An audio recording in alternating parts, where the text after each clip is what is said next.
¿Qué tal, gente? ¿Cómo les va? Bueno, espero que muy bien. Nuevo video para presentarles 3 unidades que van a dar que hablar. Este es un infomercial del canal de Siciliano Ilacqua. Siciliano en su taller. Infomercial, martillo Jade Ver 1 kilo. Infomercial, masa de 1,5 kg Watford y de martillo 500 gramos mecánico, Inco.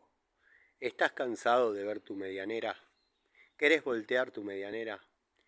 ¿No tenés dinero para comprar esas costosas herramientas de marca que salen tanta plata y necesitas voltear tu medianera porque ya te molesta verla? ¿No la querés tener más? Bueno, quiero que pruebes estas herramientas que te voy a mostrar ahora. Jadever, Inco, Watford.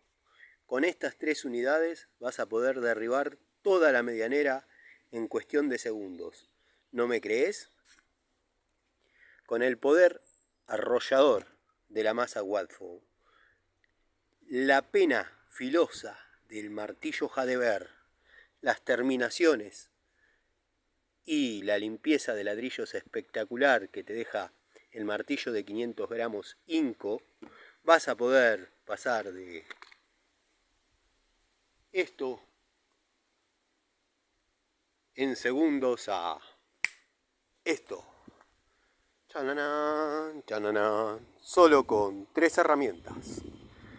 En cuestión de segundos destruís toda la medianera, sin gastar en esas costosas herramientas chetas. Utiliza Watford, Jadever, Inco.